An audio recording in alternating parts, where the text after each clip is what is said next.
for me, I just love that I get to, get involved with strategy. I get involved with, finance, with marketing. Have a great interview lined up for you today. I am speaking with Joseph Lyons, who is the Environmental Operations Coordinator for Susgrainable. If you haven't heard of Susgrainable, they are doing some really cool stuff, like upcycling spent grains that would have been disposed of by breweries into home bakery mixes, like banana bread, chocolate chip cookies, and even pancake mix. So I got to make sure that I get my hands on that and give it a try. The company was started by Mark Wandler and Clinton Bishop, and their mission is to create a world where food waste and diabetes are a thing of the past, which I think sounds like a pretty good world. Joseph is fairly new out of graduation, but he has done a lot since he started at Susgrainable. In just 9 months, he has helped build tools to track stock, built relationship with industry partners, and he has even laid down the company's groundwork for ERP. If you don't know what that is, don't worry. I didn't know what it was either, but we're going to cover that in this episode. So let's turn it over to the interview. Well, I work at Susgrainable, and I'm the operations coordinator or environmental operations coordinator for the company. So we're a circular economy focused upcycling startup. We take beer waste, or brewers spent grain is the technical term, from craft breweries. And we turn that into an upcycled barley flour that's super nutritious and has a lot of really awesome use cases. My job is, again, being operations coordinator. I work under our COO, whose name is Clinton, and the operations team at Susgrainable is essentially me and him. So, under his leadership and also working with him, I manage Susgrainable's end-to-end supply chain. So procurement to distribution, also managing production relationships, sourcing. I'm also managing a number of our tech related projects and sustainability related projects. And because it's startup world, you put on a number of hats. I'm also helping with business development on tech and on the development of investor like reading material and things like that. That is way more than I expected when I asked that question. I was expecting just more focus on the supply chain, but that's an amazing role. You're quite new out of school, I would say ish. So to be able to do an opportunity like this, that's amazing. Yeah, it's this kind of role. I graduated last year and I was taking a bit of a break and sort of over that time thinking about what kind of work I wanted my first job out of school to be. I had done a number of like very corporate internships while I was in school, and it's sort of it all I enjoyed a lot of it, but I came out of it sort of with more questions than answers, which I think is how things go. Yeah, I don't know. One thing led to another. I interviewed for a job that made me realize the kind of role I wanted. And then this Susgrainable opportunity came up. You mentioned earlier in the intro that I had done podcasts before, and I had interviewed our CEO, Mark, through that podcast. Because of that, we were connected on LinkedIn. He was hiring for this operations coordinator, and it was like exactly the kind of role I wanted from like this current phase of my career. So I just messaged him, led to an interview with him and our marketing coordinator, led to an interview with our COO, and yeah, here we are. Wow, that's amazing. You're quite fortunate. For a lot of people, it's really hard to find that first role out of school. They can apply for 70 jobs. I've heard, I know someone recently, and they kind of take what they can get at that point. Like I know there's different opportunities, but it's nice that you're able to find something that has impact for you and you have so many things to explore as you're doing this role. Yeah, no, very much. I'm like one of my favorite things about the role is just how much I get to do. I really don't like getting siloed into one menial job or one specific function. And so for me, I just love that I get to, get involved with strategy. I get involved with, finance, with marketing. And what you mentioned about the job market right now, yeah, like I really commiserate with new grads this year, especially.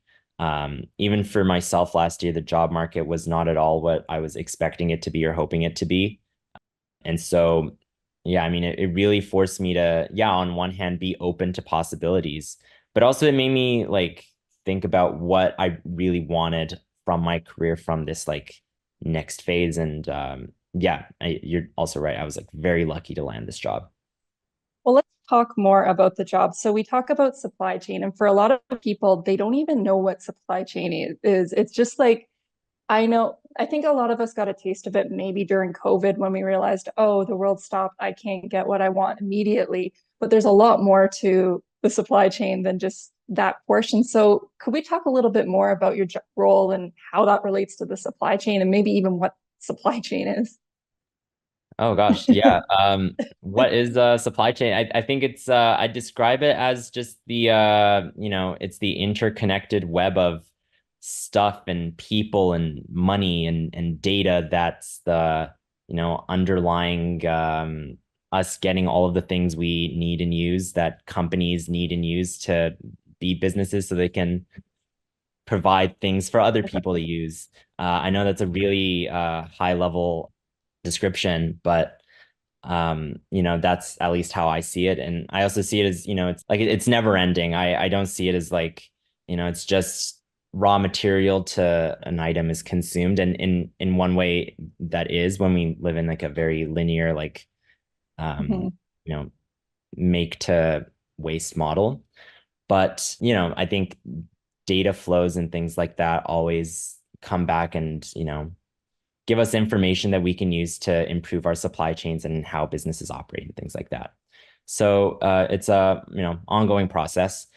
How that works for Susgrainable is we're a startup with a very interesting sort of place in the, and we can frame supply chain in any number of ways, but let's talk about it for the barley supply chain or value Okay. chain. We can use whichever term. So barley, for us, like barley goes through the beer route. So virgin barley will get grown somewhere in Canada on the West Coast where I am. It's usually in like Alberta. It'll then get malted. The malt house, it'll go to breweries, industrial or craft. Let's use craft breweries for now. Craft breweries will use virgin barley. They'll steep it in water and equipment that's called a mash tun. And that steeped water will go on to become beer. And that brewed boiled barley is to the brewery at that point, it's waste. There's no use cases for it to them. So one way that's used now is it's often sent to farms to supplement animals like livestock feed. Okay. That's a good use case. Otherwise, it goes to landfill, which then creates its own CO2 emissions. We're in the process of working with UBC. They have a new climate center to try and understand what's the net environmental savings of this whole barley waste management problem from breweries.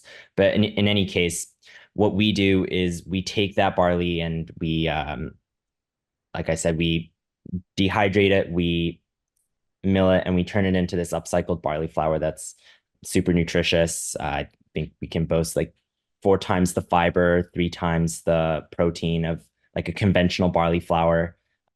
Huge reduction in net carbs. So it's a pretty good option for diabetics. So that's the product that you're using. So you're finding a new use case for something that is has a lot of nutrients and such, but it normally would just go to feed. So you are taking this and you're making it into a more valuable product. So how does your role play in with that? I mentioned I was on the operations team, and I think the simplest way I can describe it is I just help operationalize that, making sure that our flour is, it comes into our hands and we can, at this point right now, our main revenue generator is a line of CPG products that you might have seen from our website. We have a line of 3 baking mixes at the moment, and they're very tasty. So a big part of my job is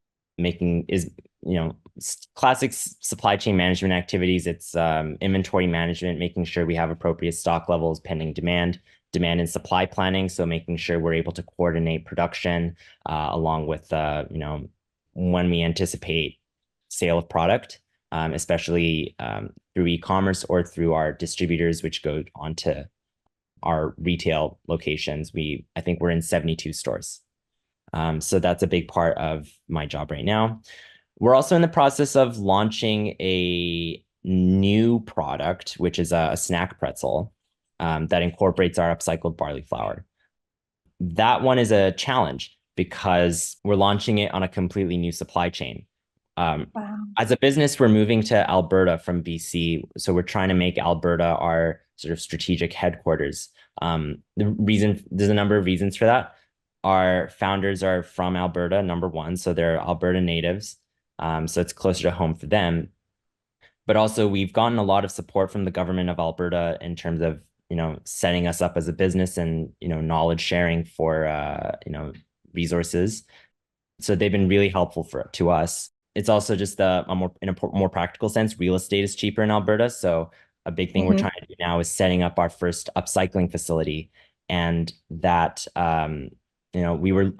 we'd identified Vancouver initially as the first, location to open our first upcycling facility. I think just cost prohibitiveness has been sending us to Alberta. So yeah, it's all good.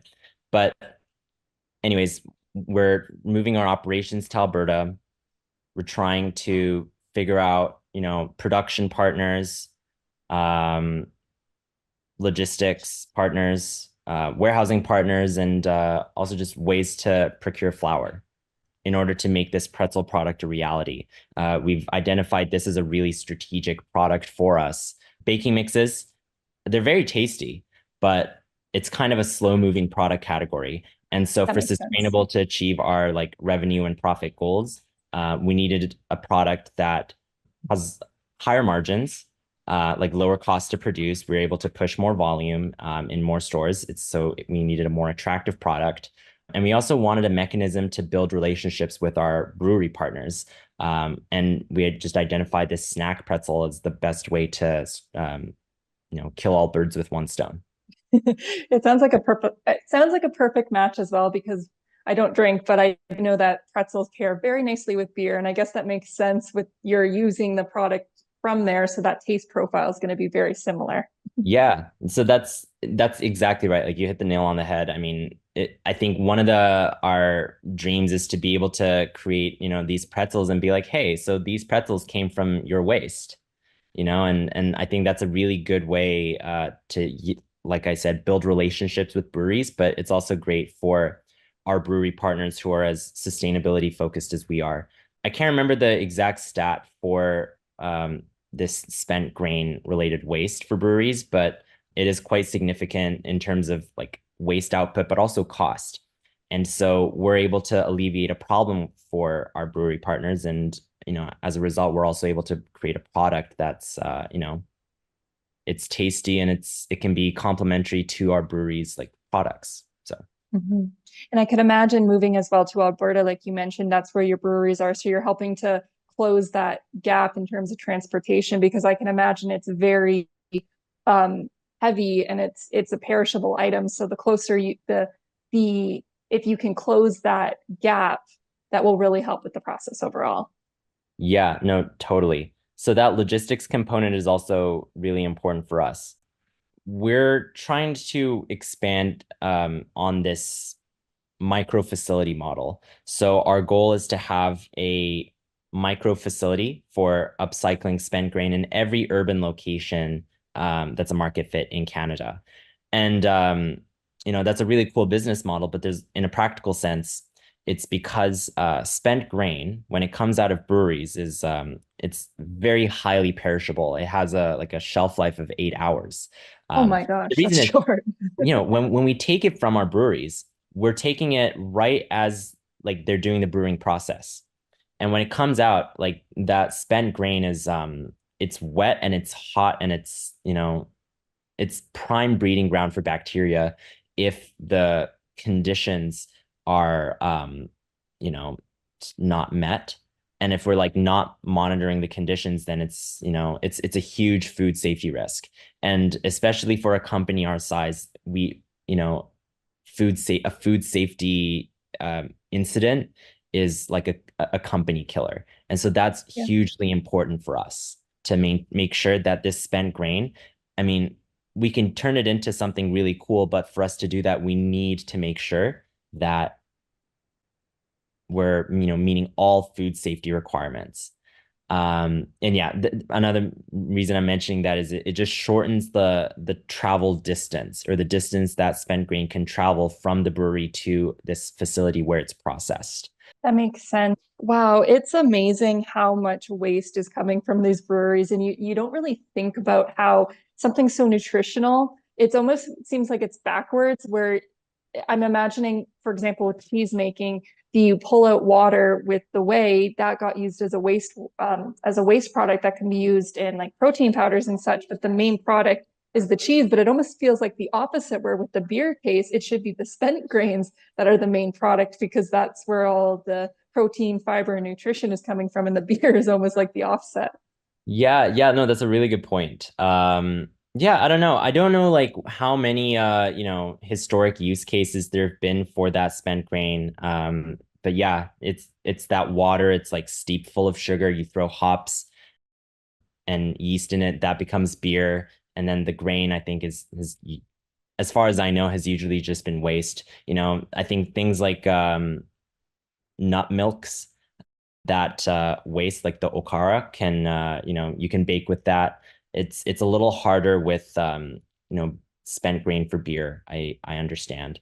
And so I think that's just a reason for us to innovate on how are we collecting and processing that spent grain, so we can turn it into something that's it's waste, but we're able to reintegrate it into human diets. Hmm. Well, one thing that also stood out to me was that you mentioned about how fast these items perish. They're very perishable with such a short span. How do you actually coordinate this whole process? Because it sounds like you have such a short window. I'm assuming you have like a lot of computer tools. I know that in one of the posts that you posted on LinkedIn, and I have no clue if this is even related, is that you helped implement an ERP system. So I don't know if that's related. But how do you manage all of this?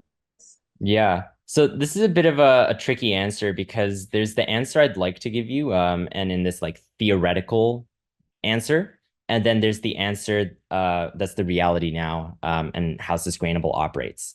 So I feel like I've given you a lot of lore and background, and I know that it seems like they're roundabout answers to your question, so I apologize for that, but I think the lore is somewhat necessary.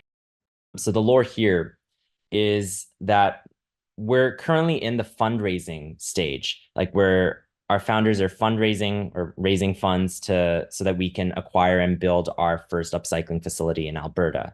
And this facility is what would enable us to process spent grain into flour ourselves. So right now we are actually outsourcing the spent grain production, flour production. And so our production partner, they're the ones who are sourcing the grain from breweries. They have the technical capabilities to do what we do. So as it stands, the relationship is, yeah, we procure our core product from this production partner. The ERP was one of the main projects I was hired for. And that's something that we were able to do significant legwork, identifying user requirements within Susgrainable for an ERP system, which, by the way, for your audience, is enterprise resource planning. It's basically, let's, how do I explain it? It's like a one-stop shop for data within a company, and you can like connect all of your like organizational functions, sales, accounting, inventory management, production, marketing. They're all included on one platform, which is great, where the same data feeds are going everywhere, so it's just all very easy to manage, and that's the idea behind it. Like I said, one of the projects I was hired and onboarded to work on and lead for Susgrainable, we saw some timeline delays in like the facility acquisition. So while I thought we were going to like go straight into an implementation, that just ended up not being the case. So where we're at with ERP is we've done significant legwork. We've identified an implementation partner. But the next step for us is acquiring this facility. And so that's our biggest organizational strategic goal right now. But yeah, I mean, I can just tell you though, in that like theoretical stage when we're procuring, we're sourcing the spent grain ourselves from our brewery partners, we're managing our own production in our own facility. Yeah, that like communication and data component will be so important. Um, we've identified the need for, you know, like temperature tracking, um, the spent grain in sort of specific vats so that we're ensuring or that we're tracking differences in temperature in case of a food safety incident. The production component for ERP is really paramount so that because we need to be able to lock code.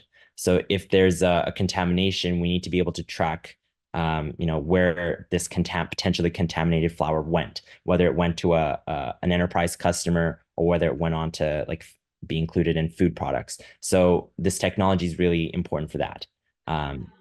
This is really good to know because I'm learning a lot because I think when I think of just data, I think, okay, it's the computer science majors that are doing it and they're analyzing the data and they're doing something behind the scenes. But this is really good to know that, companies of all sizes need to be able to analyze their data. They need to be able to pick it up. And, you know, I'm learning now that I didn't put it two and two together that supply chain needs data and those two complement each other. So that could be a profession that if someone wants to go into that, maybe that might be the area.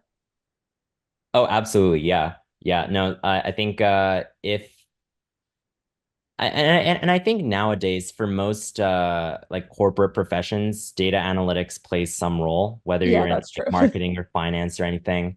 But I think supply chain as well, definitely. And I think there are, a lot of different roles you can, play in this like supply chain function. I do like everything, all the functions because I'm at such a small company, but I have friends who are at larger organizations who their specialty is inventory management or their specialty is supply planning. You can put a lot more your data brain into that. It's all personal preference, but yeah. That makes sense.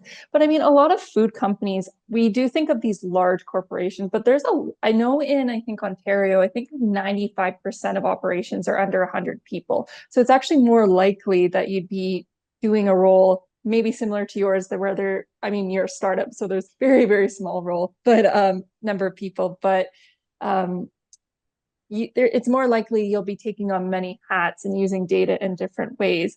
But again, I never thought about it. How did you find out about? Because my understanding is that you went into supply chain management right after high school. Or am I wrong with this? Or I'm just like, No, how did you find out about this? no. So wow, I think technically you're right. Um no, wow, you've done your research on me. I Um, try. no, I mean I only found out about this term supply chain management in my first year in university. So I, if we rewind the clock a little, I went into I did commerce at UBC, Sauder School of Business. I went to business school thinking I wanted to become a lawyer. I was really interested in uh, sort of understanding like the economic components behind, why do people, do what they do and how does that, relate to like Mhm. justice, criminal justice. In hindsight, that is not the move. If you want to study that, you go take economics, you go take sociology. I don't know what I was thinking, but anyways, I went to business school thinking I wanted to go to law school, got my first grades back and realized I'm not getting into law school. This is not my path. So I had to sort of find a pivot somehow. We had a class called Com 101, you know, Mhm. when in my first year, that was the first class you took in first year, covering all the fundamentals of business. My TA for that class, a woman named Queenie Tran, part of this program called Global Supply Chain and Logistics Management. And so I'd heard a lot about this program where you get to travel to Denmark, you get to travel to China, study with a cohort of students from those countries, study at those universities.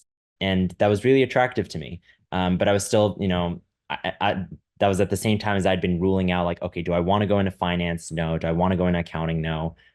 Things like that. And this program of global supply chain and logistics management just stuck out. I talked to a man named David Gillen, who is the professor leading the program. Such a lovely guy, and I loved chatting with him. And it was just, yeah, this program just really spoke to me, and that's how I got into it. Yeah. Well, okay, okay. Because I was thinking like you're in high school and you're like, I'm gonna do supply chain management. Oh God, no. When I was in high school, I my job in high school was working at a distribution center in Vancouver for FedEx. So I helped move boxes. I helped wash trucks. Um, I incorporate that into like my interview story now, where I like, when I'm applying to jobs. Not that I'm applying to jobs now. I know what you mean. Point that out to my bosses in case they're listening. Like for my Susgrainable interview, like I talked about how my career in supply chain started like when I was in high school already, and I just didn't know. Um, and yeah, I mean, after that though, no, I really didn't know going into university that this idea of this supply chain management was a thing, but it just ended up really like, resonating with me from a business function point of view, from a sustainability and like social impact point of view. It all just sort of lined up. And so I went full send with it, and I haven't looked back. I really sort of loved what I studied, and would love to sort of keep doing this kind of work going forward in some capacity or another.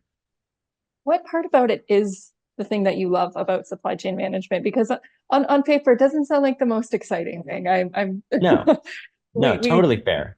It's not for everyone. I think finance is more glamorous, marketing's more fun, yeah, exactly. appearance. I think for me, I, I've I think I've tried to psychoanalyze myself a little with this question as well, but I think the best answer I can come up with is it's I've just been really drawn to like understanding how things work, and I think supply chains are the literal embodiment of how things work, how things get done in an organization that operate on a physical product or a physical commodity. And so that, I've also just, I love supply chain diagrams, like drawing out like this is the start and end of a product, and it's supply chain for a company. That's really like fun for me. So I don't know, it's just like I really love that it's a profession where it forces you to see the bigger picture, and because there's a deeper underlying sort of currents to that too. Like, you draw out a supply chain that's driven also by macroeconomics. It's driven also by politics, and regulations at the national, international, municipal, provincial levels. So it's all, I guess the TLDR, it's how do companies operate, a physical supply chain, and it's how do economics and politics play into that, and the law. I like that. It feels like a giant puzzle, and it sounds like you're trying to figure out, well, how do I put the pieces together to get the full picture, but get things from okay, maybe that's more like a maze, but No, it feels. it's a maze, it's a puzzle, and I realized this as we were, figuring out our like pretzel supply chain for Susgrainable. It's a headache, but it's a good headache. Yeah. Yeah. Especially when in a way, I bet it can make it more difficult, but it almost makes it a little easier because Susgrainable is so focused on that sustainability aspect, that circular, the circular economy. Yeah, is that the right one? That you can almost start to figure out who you're going to procure from because you have more of these structured. Okay, well, we can't go with these because they don't meet our criteria or something like that. Yeah. Well, I think theoretically, I'd agree with you. But the Okay. biggest challenges we're facing right now, and so let me elaborate on theoretically. We would very much like to become a B Corp, like a B corporation, and that's something we foresee a little bit further down the line, just because of those stringent requirements related to like how do we evaluate suppliers and things Hmm. like that. Where we're at as a business right now, I think the biggest challenge when it comes to procurement is finding suppliers, period, finding production partners, period. Oh, Um, some of the things we're trying to do are like quite niche. So, or actually, let me take that back. Um, it's been hard to find a production partner for pretzels, for like snack pretzel crackers. Um, because a lot of the pretzel manufacturers in Canada are like large corporations, think Rolled Gold, think right. Snack Factory. We're like we just don't have the same production resources, capital resources that these guys do. And so we need to outsource this production. Well, there aren't that many commercial kitchens out there that have capabilities to for this specific product. And so we already know that if we want to like to actually realize this pretzel, we need to be working closely with uh, production partners who don't quite have those capabilities, but figuring out like working with them, like to working with potential production partners to figure out how do we get this pretzel how we need it to be. And so we already know that the challenge is like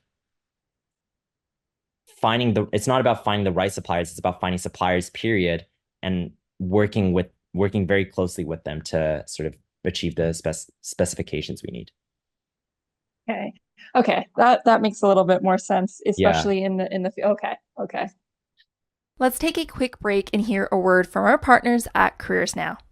In this conversation with Joseph, we heard about how Susgrainable is trying to make a change in the industry. You too can make an impact by upskilling yourself with Careers Now Job Ready Skills Training. It is a free online training program made up of 14 proven courses that are perfect for individuals looking for a job immediately or for students preparing to start their career. Check out careersnow.ca for more information on how you can create a free online account. Okay, let's get back into the episode. Um, as well, like another thought that comes up, we talked about the data earlier, but then it's like, you also have to be able to communicate properly with this type of role Yeah. because you need to be very clear about, well, these are the capability, or this is what we're looking for. How do we find the right person to do this? And then getting on the phone with them, actually having these conversations, seeing what's happening, like that also takes a whole nother skill set. Yeah, it's I think where we're at right now, it's a lot of like I think relationships building skills are really important. How we do business, and how I see our bosses do business, like our founders, and something I really respect. I think they really embody this rising tide lifts all boats mentality when it comes to like building business relationships. I mean, and I saw this when we were just starting chatting with potential brewery partners in Calgary. There was a kind of an indirect competitor who had really strong ties with these breweries, and she was a lady who um, takes spent grain and for animal feed, as I mentioned. And so our bosses were, very, eager and excited to chat with this lady to build this relationship um, with her to, come up with an arrangement that works for everyone. uh, you know, let's get, there's an abundance of spent grain. We're not going to need all of it. Let's, we'll take some, you take some, let's figure out how to do that. And I think that was like a very inspiring moment for me personally. And I think that's the energy we bring to our smaller, like, supply agreements, procurement agreements, things like that. And yeah, it's really exciting to see. I'm like learning a lot about, like supplier relationship building and negotiation from our COO. Um, it's a really fun time. It sounds and seems intimidating, but if you treat it as if you treat it as organic, it's very organic. It's very positive. Hmm. I like that. I'm just thinking about these conversations and then I'm like, okay, I got to go listen to some more of the podcasts that had Mark on them because I bet to get that full story, because that is the type of impression that I've gotten from the conversations that I have heard. It is about building up everyone because and I think you put it really well, is that there's more spent grain than you need right now. So why not bring everyone up? So I really like that sentiment. And I think it goes to show that there's a lot of different types of companies out there. And to find one that you have the opportunity to find one that can match your values. So you can keep looking, and I think that's a really good opportunity for podcasts and all these types of, conversations that hopefully by listening to them, you can realize, oh, that might be or that might be a company that's more well suited for me. Or, oh, I never even knew that that could be an aspect of somewhere that I could work. Okay, now I have that knowledge. I'm going to maybe look for something like that. So it's amazing how many different types of companies there are, and there's good people behind them trying to make a change and make a good working environment, but then also have a profitable business, like doing them simultaneously. No, I agree 100%. There are companies who, will, talk about ESG and talk about doing good in name, but they're, employing God knows what kinds of business practices. And so it's, really refreshing to be working with leaders who do embody those values that they talk about, lifting up their people, about lifting up communities, who are serious about the vision that they believe in. So yeah, it's been really refreshing, really positive working at Susgrainable. I mean, I talk to friends who have had bad experiences with an employer, and it's sort of really disrupted, how they think about their career. And I try and tell them that, like, it doesn't have to be as bad as you think. Like, you don't have to subject yourself to hell just because you want to do marketing, or this doesn't mean that marketing is this terrible function necessarily. I think if you're with the right organization, with the right leaders who understand, what the fundamentals of this, like, business function are, you can end up with a really empowering and really positive sort of work that you can sort of be excited waking up for. Mm-hmm. It sounds like you have been this workplace has been well for you, and you have been learning a lot, and you have leaders that support you and such. And it makes me think about the current phase that you're in. We've talked a lot about what you've done in the past, but I'd love to just talk about what you're looking to learn right now. Are there any skills? Is there any topics that you're currently like really interested in, or you're trying to actively improve? Oh gosh, that's a really good question. I Um, know I threw that out on you. no, it's a really good question. What am I trying to improve right now? I'm trying to put on more of a biz dev hat as of late. Okay. And there's a reason for this, and it's because I'm helping our leadership with some of our investor facing material right now, specifically slide decks. I love building slide decks. It's a lot of fun for me, but it's an opportunity to really put myself in the shoes of an investor and try and think, what are the questions that an investor is going to have looking at this, and what information can we provide, and how can we orient that information so that it, like, instantly absolves or resolves any kind of doubt or questioning that a potential investor has. And in doing so, I'm also working a lot with our finance intern, Ella. She's an intern in name, but I think she's already just brought a lot of, like, expertise and energy to the team. And I'm learning a lot from her about finance. How do you do a discounted cash flow? What does that mean in terms of, like, the valuation of a business?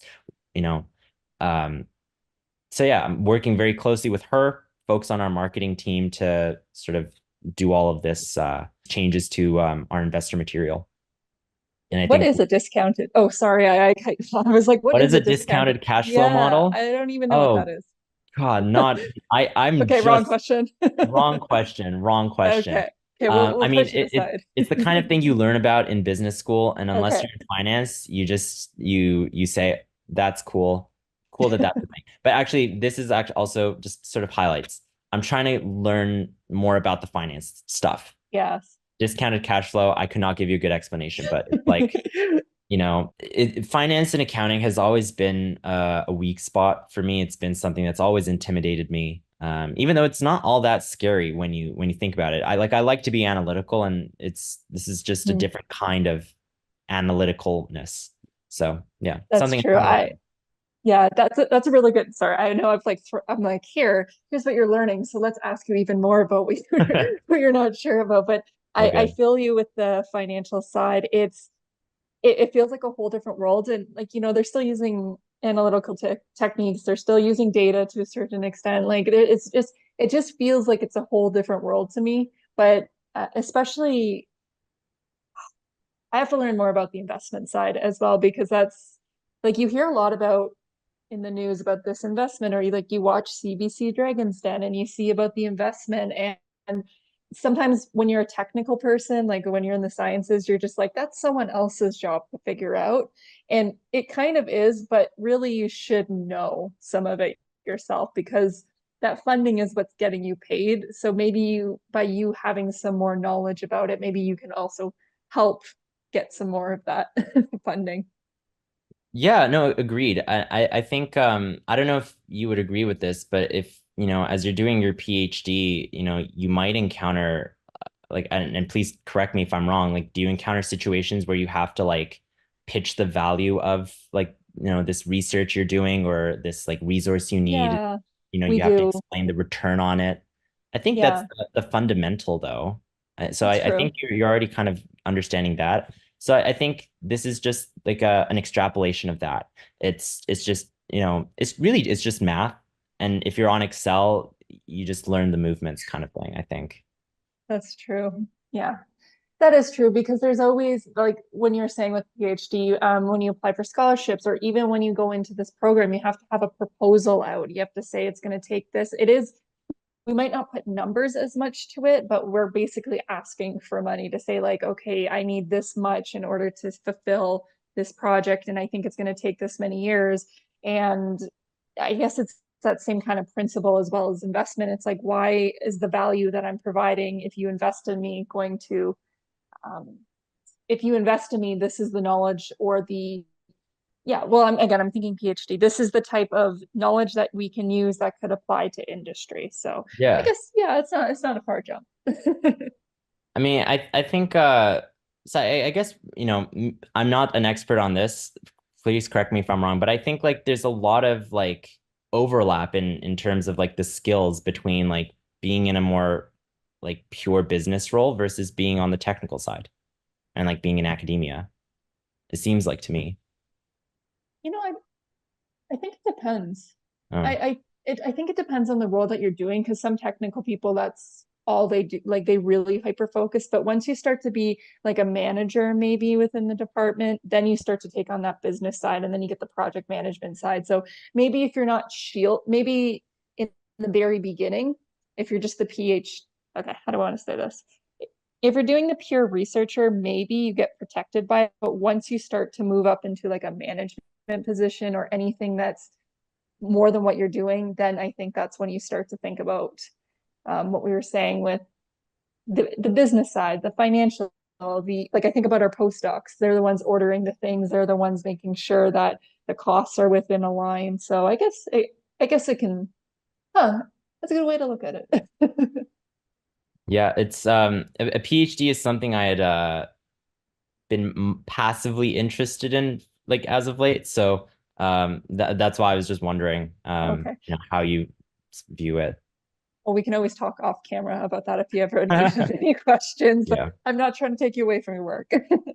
um, with that being said, because I know we're getting close to the end of our conversation, and I just always like to ask my guests before I let go, is I like to ask for advice. I know we've touched upon a lot of things about how you got into your role, what you're doing to improve, but we never really talked about towards our audience. And I like to ask you is, what advice would you give to maybe recent graduates or young professionals that are thinking about entering into the food industry, maybe more specifically into supply chain management? management. So I'll leave it to you. You can go very specific to supply chain management or just general life advice. Ooh, yeah, good question.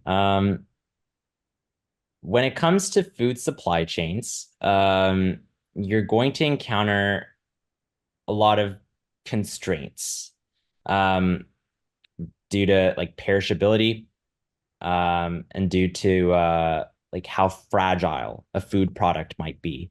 That's going to impact things you might not even think about, like how do you package your product to be transported? How do you transport your product? Um, and you know, as in like literally what kind of transportation will it go through, but also how far, you know, it affects distance, it affects compliance if you're traveling across borders. There's a lot of challenges to that. If those are the kinds of headaches that interest you, then I highly encourage you to like apply to like a supply chain focused role in the food industry. You're going to have these kinds of headaches in any other industry, whether you're in like apparel or, you know, in a more transportation focused role. There will be headaches. Work in supply chain management if you like an occasional headache. If that's and let me frame headaches as like puzzles or as mazes. If you like the headache of a maze and the satisfaction of solving a puzzle or a maze, this is the job function for you. And as for food, I don't know if I have much to say. Food is, I think it's unlike you, Veronica. I think it's something that I fell into with Susgrainable. You know, really had been a big fan of Susgrainable's mission for a long time. And I was like, that's a company I would like to work for. It's something I felt way back in like my first year. And so it just happened that I fell into food and started learning about food. I don't have the same like inherent passion for food that you do. So you might be able to speak a little better on it, you know, having heard what I have said. But yeah, I don't know. My advice is more at a general level, but I think that's still good. I think, you know, and it goes to show, and that's what this podcast is here, that you'll have so many people that are super passionate, that know exactly what they want to do, and like they're going to go for it. They've loved food because their grandmother had a farm in Jamaica with her grandfather. Like I've known some people and she's wanted to do that ever since she was in high school. And then you have other people that, you know, you're in a club meeting and someone had like a really cool thing that they just mentioned in conversation, or you just kind of got the job because it was the one that you applied for. And then it just led you into this whole field. So there's a lot of different walks of life. And that's kind of what you need from people. Like that's how we move. And like you mentioned with your high school, you're working at FedEx and you never really know where that was going to lead. So there's all different walks of life. And I think that's okay. yeah, real. So with that being said, the last question I am going to ask you though is, if people had questions for you, where could we find you? You 100% are welcome to find me on LinkedIn. My name is Joseph Lyons. I should say there. You can find me at Susgrainable.